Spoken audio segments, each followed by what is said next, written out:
Okay, let's unpack this deep dive. Today, we're taking a deep breath and wading into a specific, pretty tense moment in Los Angeles. Yeah, a really charged situation. Definitely. It was a period marked by significant protests, sparked by immigration enforcement operations, and crucially, the subsequent deployment of federal troops, which was, well, highly controversial.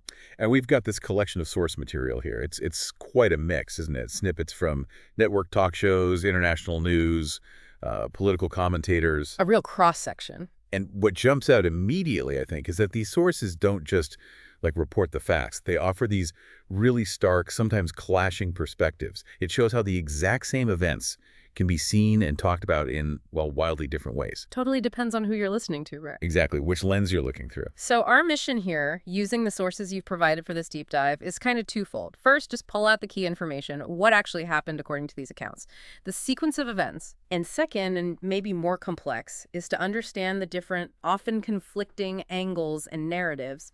We're going to try and hold this situation up and look at it through these various lenses, Yeah. see what insights pop out from the differences and the overlaps. Yeah, it's more than just a timeline. It's about the reactions, the language choices, sometimes very deliberate language choices, I think, Oh, for sure. and the motivations people were assigning to the key players. We'll get into the specifics of the troop deployment, how many of the legal challenges that popped up almost immediately. Right, the state pushback. Yeah, and maybe the most fascinating bit, just how differently the whole thing was framed and discussed. You see these narratives being built in real time. And that's where it gets really interesting for you listening. By the end, hopefully you'll have a clearer picture of the events as reported in these specific sources. Emphasis on these sources, yeah. Exactly. You'll get the key arguments, the specific language used, the different viewpoints, and maybe gain a sense of just how complicated these things can be and how differently they get portrayed depending on the filter. It's kind of a shortcut through the noise, maybe, getting to the core points and the competing stories around this moment in LA. It's like understanding the architecture of the conversation. Yeah. How the story gets built, who gets blamed, who gets defended. These sources are a case study in that. Perfectly put. It's a chance to see these multiple realities being constructed around one event. So, okay, let's dive in. Let's start by just setting the scene based on what these sources tell us. Okay, So, the core event, the flashpoint, according to the sources we have, it starts with these immigration enforcement operations by federal authorities in Los Angeles. right. The sources mention this happening on a Friday, Yeah. specifically. And not just in one spot, but in various parts of the city. So kind of widespread operations. Okay, so multiple locations on a Friday. And the reaction. Almost immediate, it sounds like. Protests started erupting across different areas of LA, directly in response to those enforcement actions. And these weren't just quick flash protests, were they? One of the sources mentioned the duration. Yeah, the Democracy Now! Source specifically points out that these demonstrations went on for 4 full days. 4 days. So sustained protest across the city. That's the immediate context described just before the federal response really ramped up. And that federal response was significant. President Trump, according to the sources, decided to deploy troops. Right. And this is where we get some specific numbers. Again, that Democracy Now! Source says it was 700 U.S. Marines The Marines say, yeah. and an additional 2,000 members of the National Guard sent into the city. Wow. Okay, 700 Marines plus 2,000 National Guard. That's 2,700 personnel in total. Deploying active duty Marines alongside Guard units in an American city for protests is, well, it's a major step. It really is. Yeah. And the sources don't necessarily delve into the, legal nuances between Marines and Federalized Guard, but they emphasize the sheer scale of the federal presence. The Al Jazeera source confirms this too, right? They mentioned troops on the streets. They did. They explicitly said National Guard troops and even the Marines are on the streets of Los Angeles. And they directly link it to President Trump and the mass protests against his immigration raids. So again, reinforcing that connection. Yeah. Raids, then protests, then troops. It seems like a clear sequence from these accounts. Yeah. And that Al Jazeera source also hinted at something bigger, like it wasn't just contained to LA. That's right. They mentioned the protests were spreading to other cities, too. So it suggests the LA situation might have been, the most visible point of a wider reaction against those immigration policies at the time. Okay, so let's just quickly recap that scene setting from the sources. We have immigration enforcement actions on a Friday across LA. Protests erupt in response, lasting 4 days. Then President Trump deploys 700 Marines and 2,000 National Guard members. Amidst those ongoing demonstrations. And there are reports these protests are starting to spread elsewhere. That's the picture painted by these sources. A really rapid escalation, federal power meeting public dissent on the streets. Yeah, a very tense situation, and one that inevitably drew a strong reaction from the state of California itself. Absolutely. Which brings us to the legal pushback. California didn't just, issue statements. They went to court. Right. The sources highlight this formal legal challenge, specifically California's Attorney General, Rob Bonta. Yeah, the Democracy Now! Source is pretty specific here. It says AG Bonta sued to block the use of the National Guard troops. So targeting the Guard component specifically. Seems so. And the timing was immediate, filed on the Monday, right after that 4-day stretch of protests and the deployment itself. It's interesting they focused the suit on the National Guard. I mean, even if federalized, they are still technically the state's guard, right? So maybe questions about command, control, necessity. The sources don't spell out the legal argument, do they? No, not the specifics of the legal filing itself. But they definitely capture Bonta's public reasoning. And it was pretty blunt. What did he say? Democracy Now! Reported on his warnings. Yeah, they reported a warning that the president was trying to provoke violence. Wow. Provoke violence. That's a heavy accusation from the state's chief law enforcement officer. It really is. It frames the whole deployment completely differently, doesn't it? Not as peacekeeping, but as incitement, suggesting the state saw the feds as pouring gasoline on the fire. The source went even further, didn't it? Quoting Bonta saying something about wanton conflict. Exactly. It paraphrases or quotes him saying, Trump wants conflict, and then this really pointed bit. He wants something to erupt, so that provides the basis for him to try to grasp and seize additional power. So the accusation is basically that this was a manufactured crisis, a pretext for expanding executive power. That's the clear implication from Bonta's reported statements. A calculated political move, not just a disagreement over how to handle protests. And the Democracy Now! Source put this in a broader context too, right? Mentioning other lawsuits. Yeah, that's important background. They noted that Bonta's office wasn't just reacting to this one incident. They were already pursuing, quote, more than 24 lawsuits against the Trump administration generally. So this fits into a pattern of ongoing legal conflict between California and the federal administration at the time. Definitely suggests a sustained pushback on multiple fronts. Now, comparing sources here is interesting. You mentioned the Al Jazeera source handled the lawsuit slightly differently. Yeah, just a small wording difference, but noticeable. While Democracy Now!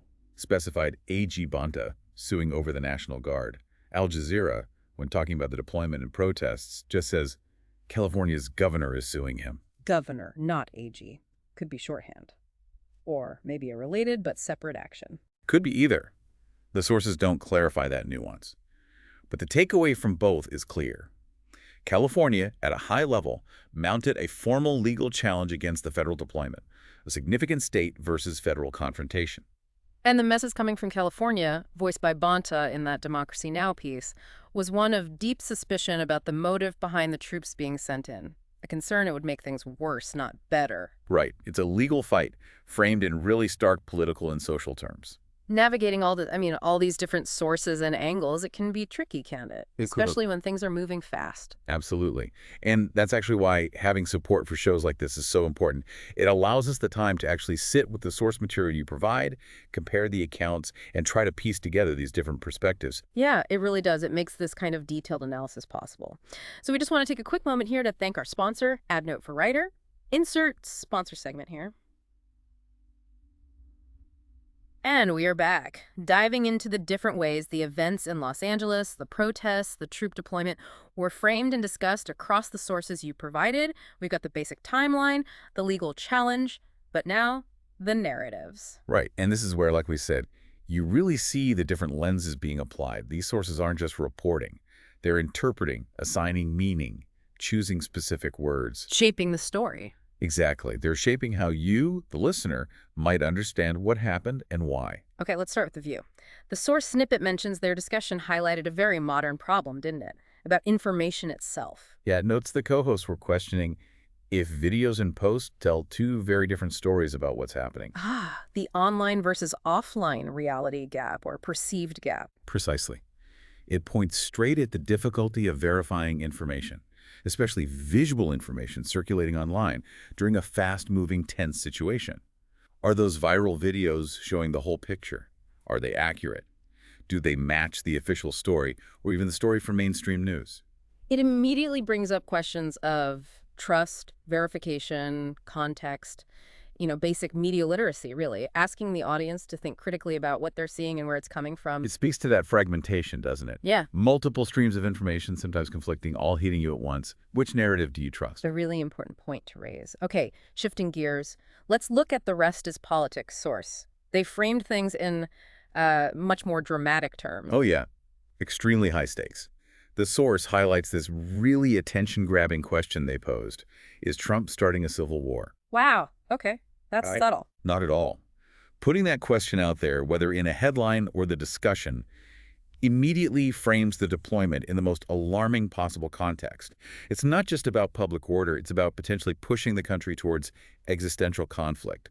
That language signals extreme concern, a narrative of national crisis. Civil war, I mean, that's designed to stop you in your tracks, isn't it? It really escalates the perceived stakes of the president's actions. Definitely. And they follow that up with more strategic political analysis. The source mentions them asking, are the LA protests the perfect gift for Trump? A perfect gift. What's the thinking there, according to the source? Well, it suggests that maybe, just maybe, the protests and the federal response weren't actually bad for the president politically, that he could somehow use the situation, maybe to look strong, rally his base, create a contract with opponents. It frames the whole thing as potentially part of a political strategy, not just an organic event and response. So turning a crisis into a political opportunity. That's the implication. And tied into that, there's another question the source notes they explored. Does pushing back just add fuel to his fire? Ah, the strategic dilemma for opponents. If you fight back loudly, are you just giving him the conflict he wants? Exactly. It raises that tricky question. Does resistance inadvertently help the person you're resisting if they thrive on polarization or conflict?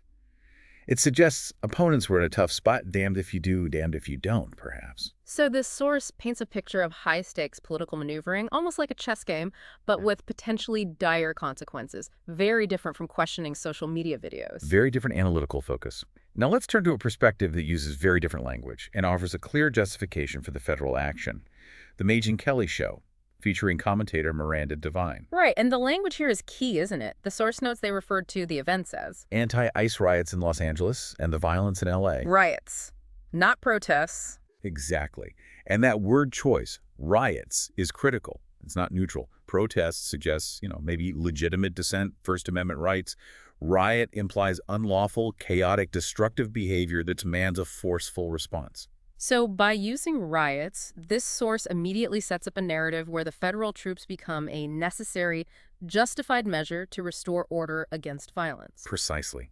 And the source says the discussion framed President Trump's actions as stemming from a desire to protect American cities. So it's presented as a defensive move, safeguarding people and property from this perceived unrest. And this source was also critical of how others were reacting. Highly critical. It mentions discussion of the media and the left's baffling response to the violence in LA and characterized that response as hysterical. Baffling and hysterical, those aren't neutral descriptors either. No, they're dismissive. They aim to delegitimize opposing viewpoints or critical coverage, painting them as irrational, out of touch, maybe even deliberately misleading about the supposed severity of the violence. It creates a very clear us versus them dynamic. Us, the sensible ones, seeing the violence and supporting protection. Them, the hysterical ones, overreacting or downplaying the danger. Right. And there's one more piece noted from this source, a mention of the absence of leadership in California. Ah, blaming the locals. Suggesting that maybe the state or city dropped the ball, didn't manage the situation properly, and that's why federal intervention became necessary. It ties the justification for federal action to a perceived failure at the local level. So the narrative package here is, violent riots happened, local leaders failed, the president had to step in to protect cities, and the critics are hysterical or baffling. It's a very cohesive justification for the deployment. A very clear narrative arc, yes.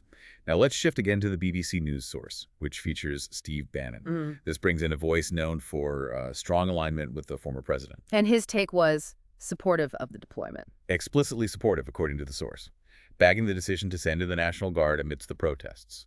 But he didn't stop there. Okay, what else? His recommendation for what Trump should do next was, well, escalatory.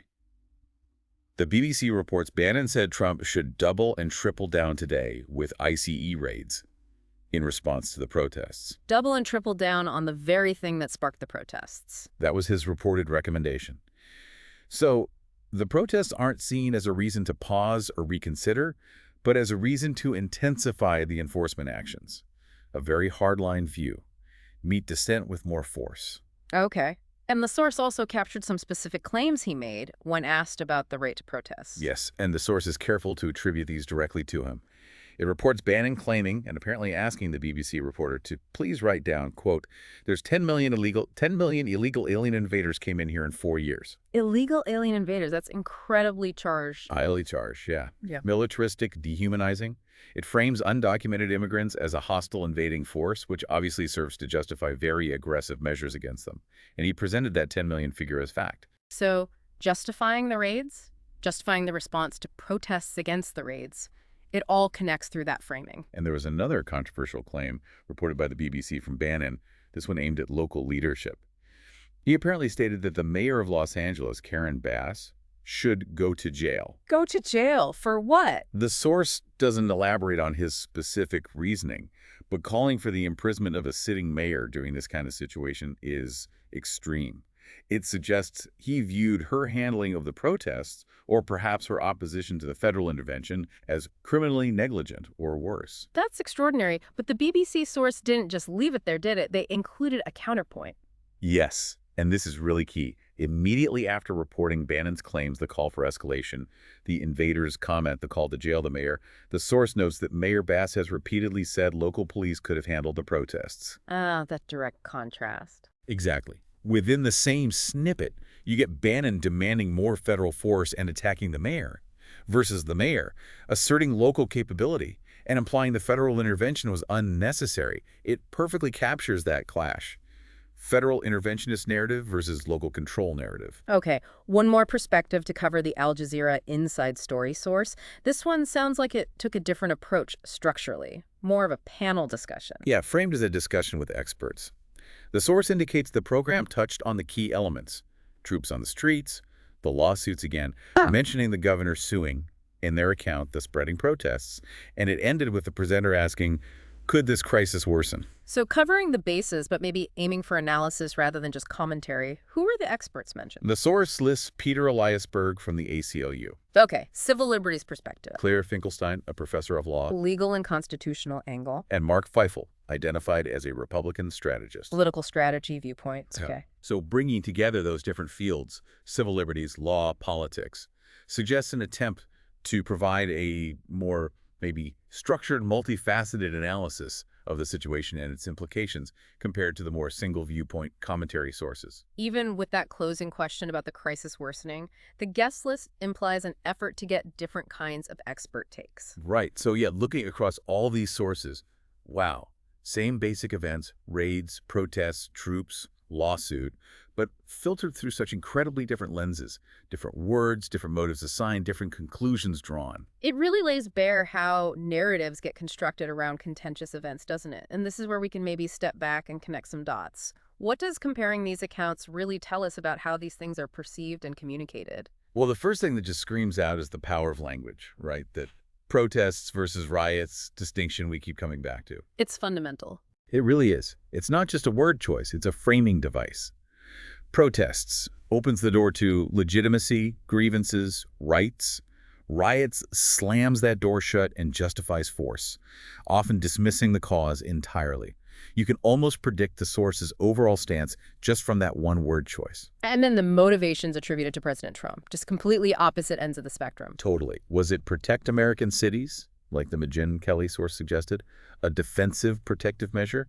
Or was it, as A.G. Bonta claimed, according to Democracy Now!, an attempt to provoke violence and grasp and seize additional power. Protector versus provocateur. Exactly. And those aren't just slightly different interpretations. They're fundamentally irreconcilable views of intent. If you believe one, the other seems almost impossible.